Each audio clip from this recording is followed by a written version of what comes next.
America के उपराष्ट्रपति ने बड़ा दावा किया है, अमेरिका के सारे सैन्य उद्देश्य पूरे। जेडी वेंस का बयान, इराक को किसी लायक नहीं छोड़ेंगे।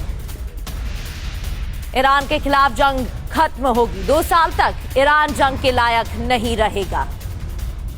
और एक और अमेरिकी वॉरशिप फारस की खाड़ी की तरफ रवाना, USS Theodore Roosevelt San Diego से रवाना। निमित्ज क्लास के वॉरशिप से घेराबंदी का प्लान तैयार किया गया।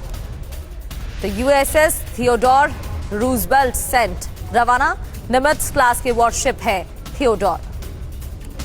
लेकिन है क्या यूएसएस थियोडोर रूजवेल्ट? क्यों इसकी इतनी बात हो रही है और क्यों कहा जा रहा है कि आ रहा है यूएसएस थियोडोर? ईरान में से तबाही कैसे मचेगी? 90 से ज्यादा विमान और हेलीकॉप्टर्स, F/A-18 सुपर हॉर्नेट, इसके अलावा E-2D एडवांस हॉकाई, ये तैनात हैं यहां पर और इसी वजह से और भी ज्यादा खतरा बढ़ जाता है। इसके अलावा F/A-18 super hornet, F/A-18EF super hornet भी, EA-18G ग्लोरर और E-2C हॉक आई, ये वो एक एक का नाम बता रहे हैं जिसकी तैनाती यहां पर है। 90 से ज्यादा विमान और हेलीकॉप्टर भी, C-2A भी यहां पर मौजूद है, ये भी जानकारी मिल रही है ग्रेहाउंड पर। और MH-60 RSC हॉक भी यहां पर तैनात हैं। कितना ताकतवर है? अब कुल मिलाकर ये तो साफ है कि इतने विमान यहां पर तैनात हो सकते हैं, हेलीकॉप्टर्स भी जिनके एक एक करके नाम हमने आपको बताया।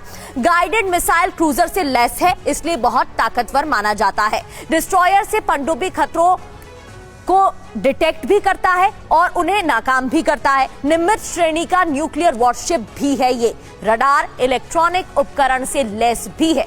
क्या है इसकी खासियत? लंबे समय तक ऑपरेशन में रहने में सक्षम है। इसे इसी तरह से डिजाइन किया गया है। परमाणु रिएक्टर से संचालित है, बिग स्टिक के रूप में जाना जाता है। 1986 में अमेरिकी नेवी में कमीशन और 26वें राष्ट्रपति रूजवेल्ट के नाम पर इसे रखा गया। 1986 में कमीशन इसे किया गया था और वहीं इसका नाम यूएसएस थियोडोर रूजवेल्ट रखा गया था। सऊदी अरब में ईरान के हमले से तबाही मची हुई है। एक और बड़ी खबर, ईरानी हमले में E-3 वॉक्स प्लेन तबाह हुआ है। कुछ तस्वीरें भी सामने आई हैं जिसमें साफ देखने को मिल रहा है कैसे E-3 वॉक्स प्लेन के पर खच्चे उड़ गए हैं और ये देखिए पिछला हिस्सा तबाह दिखाई दे रहा है। प्रिंस सुल्तान एयरबेस पर हमला हुआ था जिसके बाद ये तबाही देखने को मिल रही है और भारी नुकसान।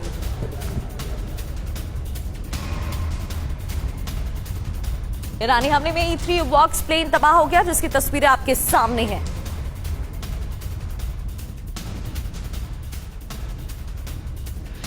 बढ़ते आगे, बोइंग के C-135R विमान का इमरजेंसी अलार्म बजा। अमेरिकी एयर रिफ्यूलिंग विमान तेल अवीव लौटा है। तो ये तस्वीरें आपको दिखा रहे हैं, कई सैटेलाइट इमेजेस लगातार सामने आ रही हैं। बोइंग के C-135R विमान का इमरजेंसी अलार्म, अमेरिकी एयर रिफ्यूलिंग विमान तेल अवीव लौटा है। तो तैयारी तेज की जा रही है जंग की। मिडिल ईस्ट में सेंटकॉम की भी तैयारी बढ़ गई है क्योंकि 3500 यूएस मरीन सैनिक मिडिल ईस्ट पहुंचे। एक तरफ अमेरिकी राष्ट्रपति डोनाल्ड ट्रंप का कहना है कि बातचीत हो रही है, अच्छी बातचीत हो रही है। दूसरी ओर ईरान का कहना है कि बातचीत जैसा कुछ है ही नहीं, कोई जगह बातचीत की बची नहीं है। और दूसरी ओर अमेरिकी राष्ट्रपति की तैयारी, अमेरिका की तैयारी, 3500 यूएस मरीन सैनिक मिडिल ईस्ट पहुंचे। 82वीं एयरबॉर्न डिवीजन की भी तैनाती की गई है। टेक्निकल और एम्फीबियन सिस्टम से लैस है ये एयरबॉर्न डिवीजन।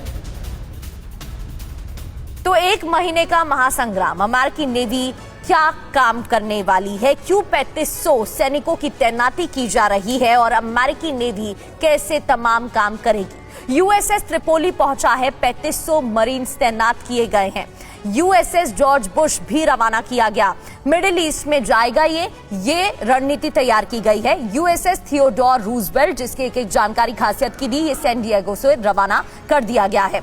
इसके अलावा यूएसएस अब्राहम लिंकन और यूएसएस जेराल्ड आर फोर्ड, ये तो पहले से ही शामिल है, जंग में पहले से ही इनकी मौजूदगी है। यहां पर अटैक भी हुआ जिसके बाद अब्राहम लिंकन को पीछे अमेरिका को हटाना पड़ा था, ये जानकारी भी हमने आपको दी थी। इस वक्त की एक और बड़ी खबर, B-2 बॉम्बर से तब्रीज में बड़ा हमला किया गया है। तब्रीज में अंडरग्राउंड ठिकाने पर अटैक जारी है और अमेरिकी बॉम्बर ने ईरानी ठिकाना उड़ा दिया। अमेरिकी सेंट्रल कमांड ने वीडियो जारी कर इस बात की जानकारी दी है। तब्रीज में IRGC के ठिकानों पर वैसे भी अटैक जारी थे। अमेरिकी बॉम्बर ने यहां ईरानी ठिकाना उड़ाया है। ये देखिए तस्वीरें। और ईरान के खिलाफ यूएस का बड़ा ऑपरेशन भी जारी। 4 B-2 बॉम्बर्स से कई टारगेट पर हमले के बाद वापस लौटे B-2 bombers. Aircraft trekking index से पर्दाफाश हुआ है।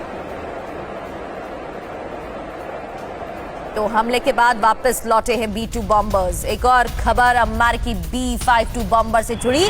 ब्रिटेन पहुंच चुके हैं अमेरिकी B-52 बॉम्बर। ईरान के खिलाफ जंग में इन्हें शामिल करने की तैयारी की जा रही है। और ये उस वक्त की तस्वीरें आपको दिखा रहे हैं जब B-52 बॉम्बर ब्रिटेन पहुंचे थे।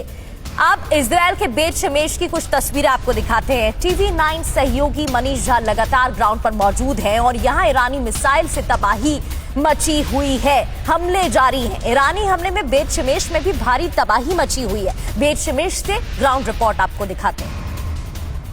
इस वक्त मैं तेहरान या लेबनान में नहीं बल्कि इजराइल की राजधानी जेरूसलम के पास स्थित एक इलाके में हूं, जहां पर ईरान के मिसाइल की वजह से इस घर की क्या हालत हुई है ये आप देख लीजिए। मैं एक जेरूसलम के पास बेत शमेश इलाके में एक घर में मौजूद हूं और जहां पर कुछ घंटे पहले मिसाइल की वजह से इस घर की क्या स्थिति हुई है, किस तरह से तबाह हुआ है, किस तरह का नुकसान हुआ है, वो TV9 के कैमरे पर इस वक्त आप देख रहे हैं। और ये इस घर का जो मेन रूम रहा होगा, उस घर की हालत आप देख लीजिए। फिर चाहे उसकी छत है, चाहे उसकी दीवार हो या फिर उस कमरे की स्थिति हो, वो सब आप देख लीजिए। कि TV9 के कैमरे पर हम आपको दिखाने की कोशिश कर रहे हैं कि देखिए इसके किचन एरिया की क्या स्थिति हुई है। यहाँ पर टमाटर रखे हुए हैं और किचन एरिया के साथ की जो इलाके हैं उसमें क्या स्थिति बनी हुई है। वहीं दूसरी तरफ जो ये ड्राइंग रूम का हिस्सा रहा होगा, ड्राइंग रूम की में क्या स्थिति बनी हुई है, ये इस वक्त आप कैमरे पर देख रहे हैं। ये तबाही का आलम है। एक छोटा सा फुटबॉल यहाँ पर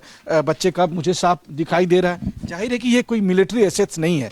और ये भी बात सही है कि ऐसा नहीं है कि केवल ईरान की तरफ से सिविलियन पर अटैक किए जा रहे हैं। इजराइल की तरफ से लगातार ईरान के अलग अलग जगह पर अटैक किया जा रहा है, जिसमें कि ये स्थिति बनी है। तो वहीं दूसरे घर की स्थिति देखिए कि हम इस वक्त TV9 की टीम यहाँ पर मौजूद है और हम आपको ये दिखाने की कोशिश कर रहे हैं कि ईरान के मिसाइल जब इंटरसेप्ट नहीं हो पाते हैं या कई बार इंटरसेप्ट के बाद जो बड़े मिसाइल का टुकड़ा गिरता है, हालांकि इस वक्त जहाँ पर हम खड़े हैं यहाँ पर मिसाइल का डायरेक्ट हिट हुआ है और उस वजह से यहाँ पर भारी तबाही दिखाई दे रही है। और यही स्थिति इस घर के साथ भी बनी हुई है कि देखिए कि ये घर, और सबसे बड़ी बात है कि इन घरों की पोजीशन अगर आप देखिए तो पहाड़ियों पर बने हुए घर है, पथरीली जगह पर बने हुए घर हैं, पत्थरों से ज़्यादातर चीज़ें बनी हुई है। लेकिन इसके बावजूद भी मिसाइल का इतना ज़ोरदार इम्पैक्ट रहा होगा कि उसने इस घर को काफ़ी तबाही मचाई है। इस घर के खिड़कियों से भी आप देखें और एक अलग किस्म का, अगर मैं आपको कहूं तो जब मैंने खिड़की की तरफ, रोहित थोड़ा दूर रहिए, खिड़की की तरफ देखने की कोशिश की तो अंदर से ऐसा गैस का एक अलग सा आया जो दम घोटू सा है। और रोहित थोड़ा दूर रहिए इससे। मैं आपको बता दूं कि जब मैं कैमरे पर खिड़की की तरफ आगे बढ़कर आपको दिखाने की कोशिश कर रहा हूं तो ऐसा लग रहा है जैसे कि कुछ गैस वहां से निकल रही हो और जिसकी वजह से उधर अंदर देखना बहुत मुश्किल हो पा रहा है। हालांकि पुलिस के लोगों ने मुझसे ये कहा भी था कि इस घर की तरफ जब आप जाएं तो थोड़ा संभल कर जाएं।